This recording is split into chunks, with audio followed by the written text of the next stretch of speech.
ವಾರ್ಡ್ನಾಗ ಮತ್ತೊಂದು ಇಂಥ ಘಟನೆ ಆಗಿದೆ. ಇವತ್ತಿನ ದಿವಸ ಭಾಳ ಮತ್ತೊಂದು ದುರಂತದ ದಿವಸ. ಈಗ ತಾನೇ ನನ್ನ ಮಗಳದ್ದು ಒಂದು ತಿಂಗಳ ಒಳಗೆ ಮನೆಗೆ ಪೂಜಾ ಕಾರ್ಯಕ್ರಮ ಮುಗಿಸಿ ವೀರಭದ್ರೇಶ್ವರ ಒಂದು ರುದ್ರಾಭಿಷೇಕನ ಮುಗಿಸಿ ಮಾಡುವ ಹೊತ್ನ್ಯಾಗ ಈ ಒಂದು ಘಟನೆ ಬಗ್ಗೆ ನಮಗೆ ಮಾಹಿತಿ ಸಿಕ್ತು.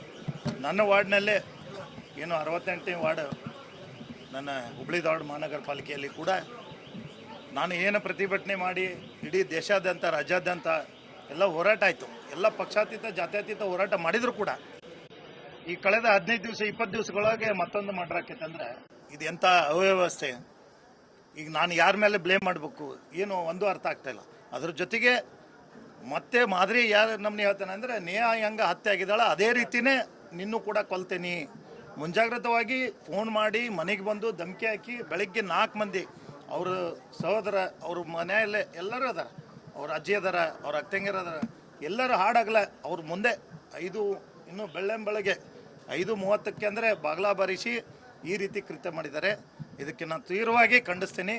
ಮತ್ತು ಯಾವ ರೀತಿ ನನ್ನ ಮಗಳಿಗೆ ಹೋರಾಟಕ್ಕೆ ಎಲ್ಲರೂ ಬೆಂಬಲ ಕೊಟ್ಟಿದ್ರಿ ಅದೇ ರೀತಿ ಕೂಡ ಈ ಮಗಳು ಕೂಡ ನನ್ನ ಮಗಳೇ, ಆಕೆಗೂ ಕೂಡ ಹೋರಾಟನ ಮಾಡಬೇಕು ಮತ್ತು ರಾಜ್ಯ ಸರ್ಕಾರಕ್ಕೆ ಮತ್ತೆ ಎಚ್ಚರಿಕೆ ಗಂಟೆಯನ್ನು ಕೊಡಬೇಕು.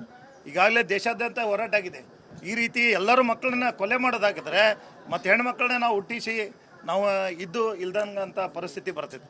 ಅದಕ್ಕೆ ದಯಮಾಡಿ ಇಂಥ ವಿಕೃತ ಮನಸ್ಸಿದ್ದವ್ರನ್ನ ಅವ್ರ ಕಡಿವಾಣ ಹಾಕಕ್ಕೆ ಆತು ಸರಿ, ಇಲ್ಲ ಅಂದರೆ ಜನರ ಕೈಯಾಗ ಕೊಡಂಗೆ.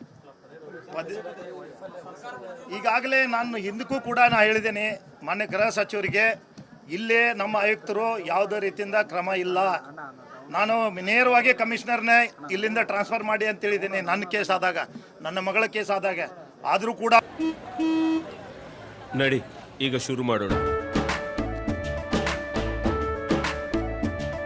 ಕೇಸರಿಯಿಂದ ಮನೋಲ್ಲಾಸ ಮನಸ್ಸು ಮತ್ತೇರಿ ಕುಣಿದಾಡಿದೆ ನೋಡು, ಮನಸ್ಸು ಮತ್ತೇರಿ ಕುಣಿದಾಡಿದೆ ನೋಡು. ಕ್ಷಣ ಕ್ಷಣವೂ ಆಚರಿಸಿ ಕೇಸರಿ ಹಬ್ಬ. ವಿಮಲ್ ಬಾಯಲ್ಲಿ ಹೇಳಿ ಕೇಸರಿ. ಅವರು ಸುಮ್ಮನೆ ಕುಂತ್ಕೊಂಡ್ರು. ಮತ್ತೆ CM ಅವರು ಕೂಡ ಮನವಿ ಮಾಡಿದ್ದೇನೆ, ಎಲ್ಲರಿಗೂ ಮನವಿ ಮಾಡಿದ್ರು ಕೂಡ ಇಂಥ ಆಯುಕ್ತರನ್ನು ತೊಗೊಂಡು ಬಂದು ಮಹಾನಗರ ಪಾಲಿಕೆಯಲ್ಲಿ ಇಂಥ ಅವ್ಯವಸ್ಥೆ ನಡೀತಾ ಇದೆ. ಅದ್ರ ಕಾರಣ ಯಾರು? ಇವ್ರಿಗೆ ಆ ಅಧಿಕಾರನ IPS ಇವ್ರಿಗೆ ಜವಾಬ್ದಾರಿ ತಾನೇ ಇಲ್ಲ ಅಂದರೆ ಬಿಟ್ಟು ಬೇರೆ ದಕ್ಷ ಆಫೀಸರ್ನ ತೊಗೊಂಡು ಬರಲಿಲ್ಲ, ಇಂಥವ್ರನ್ನ ತೊಗೊಂಡು ಬಂದೆ.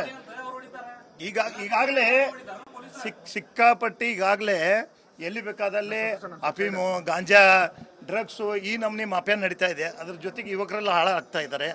ಮತ್ತು ನಮ್ಮ ಯುವತಿಯರಂತೂ ಯಾರು ಸ್ಟೂಡೆಂಟ್ ಈಗೂ ಕೂಡ ಹಾಡಾಗಲೇ ಕಾಲೇಜ್ಗೆ ಹೋಗ್ತಾ ಇದ್ದಿದ್ದಿಲ್ಲ. ಅಂಥದ್ರಾಗ ಕೂಡ ಏನೋ ಒಂದು ಮರ್ತು ನಾವೆಲ್ಲೇ ಒಂದು ಕಡೆ ನಮ್ದು ಏನಾದ್ರು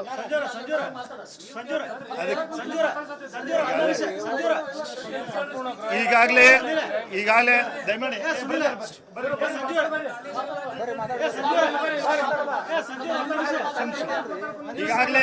ಈಗಾಗಲೇ ನೋಡ್ರಿ ಅವ್ರ ದುಃಖದಾಗದಾರ. ಅವರು ಕೂಡ ಆ ಕುಟುಂಬದ ಸದಸ್ಯರವ್ರೆ ಇರ್ಲಿ, ಅವ್ರಿಗೆ ಬಹಳ ನೋವಾಗಿದ್ದರಿಂದ ಅವ್ರಿಗೂ ಕೂಡ ಇದಾಗಿದೆ. ನಾನಂತೂ ಸರ್ಕಾರಕ್ಕೆ ಮತ್ತು ಪೊಲೀಸ್ ಇಲಾಖೆಗೆ ಮತ್ತೊಂದು ಘಟನೆ ಆಗಿದೆ, ನಾನು ಹಿಂದಕ್ಕಾದರೂ ಕೇಳಿದ್ದೆ, ಈ ಘಟನೆ ಮರುಕಳಿಸಬಾರ್ದು. ನಾನು ನನ್ನ ಮಗಳ ದುಃಖನ ತಡ್ಕೊಂಡು ನಾನು ಮತ್ತೆ ಎಚ್ಚರಿಕೆ ಕೊಟ್ಟಿದ್ದೆ, ಆದರೂ ಕೂಡ ಮತ್ತೆ ಮರುಕಳಿಸ್ತು. ನಿನ್ನಿಲ್ದ ಮೊನ್ನೆ ಹಳ್ಳಿಯಾಳದಾಗೆ ಹಾಡಾಕಲ್ಲ ಪಾಪ ಒಬ್ಬ ಕೂಲಿ ಕಾರ್ಮಿಕನ ಹತ್ಯೆ ಮಾಡಿದ್ರು. ಇಲ್ಲೇ ಪಕ್ಕದ ಹಳ್ಳಿಯಾಳ, ನನಗೆ ಅದಕ್ಕೆ 6 ಕಿಲೋಮೀಟರ್ ಡಿಫ್ರೆನ್ಸ್ ಇದೆ ಮನೆ ಹತ್ರ. ಮತ್ತು ಈಗ ನನ್ನ ವಾರ್ಡ್ನಲ್ಲೇ ಆಗಿದೆ. ಏನು ಇವರು ಷಡ್ಯಂತ್ರ ಮಾಡ್ತಾ ಇದ್ದಾರೆ? ನನ್ನ ವಾರ್ಡೇ ಇವರಿಗೆ ಟಾರ್ಗೆಟ್ ಆಗಿದೆ. ಬಡ ಮಕ್ಕಳನ್ನೇ ಬೇಕಾ ಇವರಿಗೆ? ಯಾವ ರೀತಿ ಅನ್ನೋದು ಯಾರು ಕೂಡ ಇದಕ್ಕೆ ಬೇಜವಾಬ್ದಾರಿತನ ವಹಿಸ್ಕೊಂಡು, ಯಾವ ಪೊಲೀಸ್ ಉನ್ನತ ಅಧಿಕಾರಿ ಮೀಟಿಂಗ್ ಇಲ್ಲ, ಯಾವ ಕಾಲೇಜ್ನಲ್ಲಿ ಬಂದೋಬಸ್ತ್ ಇಲ್ಲ, ಎಲ್ಲಿ ಹಾಡಾಗಲ್ಲ ಬಂದ್ ಮಾಡ್ತಾರೆ ಅಂದ್ರೆ ಏನು ಎಚ್ಚೆತ್ತುಕೊಂಡಿಲ್ಲ. ಇದರದ್ದು ನಾನು ಅನೇಕ ಬರೀ ಡಿಮಾಂಡ್ ಇಟ್ಟಿದ್ದೇನೆ, ಅನೇಕ ಇಡೀ ವರ್ಲ್ಡ್ ವೈಸ್ ಇದನ್ನ ಮಾಧ್ಯಮದವ್ರು ಎಲ್ಲರೂ ತೋರಿಸಿದ್ದಾರೆ. ಯಾವಾಗ ಇವರು ಬೇರೆ ರಾಜ್ಯದ UP ಮಾಡೆಲ್ ಆಗಲಿ, ಹೈದರಾಬಾದ್ ಮಾಡೆಲ್ ಆಗಲಿ ನಮ್ಮ ಕರ್ನಾಟಕಕ್ಕೆ ತೊಗೊಂಡು ಬರಲಂಗಿಲ್ಲ, ಅಲ್ಲಿ ತನಕ ಯಾರು ಎಚ್ಚೆತ್ತಾಗಂಗಿಲ್ಲ. ಅಂತ ಸಜ್ಜನ್ ಬೇಕಿಲ್ಲ, ಇಲ್ಲ ಅಂದ್ರೆ UP ಅಂತ CM ಬೇಕಿಲ್ಲ ಅಂದಾಗ ಮಾತ್ರ ಇದಾಕೈತೆ ಅಂತ ನಾ ಕೇಳ್ತೇನೆ. ಈಗಾಗಲೇ ನಾವು ನಮ್ಮ ಮಗಳ ಕಳ್ಕೊಂಡು ನೋನಾಗಿದ್ದೇವೆ. ಮತ್ತೆ ನಾನು ವಾರ್ಡಿನ ಮಗಳ ಹೋದ್ಲ, ನಾನು ಎಷ್ಟು ಮನವಿ ಮಾಡಿದ್ರು ರಾಜ್ಯ ಸರ್ಕಾರಕ್ಕೆ, ಅವರು ಬೇಫಾಮಾಗಿ ಮತ್ತು ತಮ್ಮದೇ ಆದ ಕೃತ್ಯವನ್ನು ನಡೆಸಿದ್ದಾರೆ. ಅದಕ್ಕೆ ನಿಮಗೆ ಆಗಂಗಿಲ್ಲ ಅಂದರೆ ರಜೆ ನಿಮ್ಗೆ ಕೊಟ್ಟು ಮನೆಗೆ ಹೋಗ್ರಿ, ಬೇರೆದವ್ರು ತೊಗೊಂಡು ಬರ್ರಿ. ಯಾಕೆ ನೀವು ಅದ್ರ ಮೇಲೆ ಕುಂತು ಇಂಥ ಅಮಾಯಕರನ್ನ ಪಾಪ ಬಡವ್ರನ್ನ ಬಲಿ ಮಾಡ್ತೀರಿ?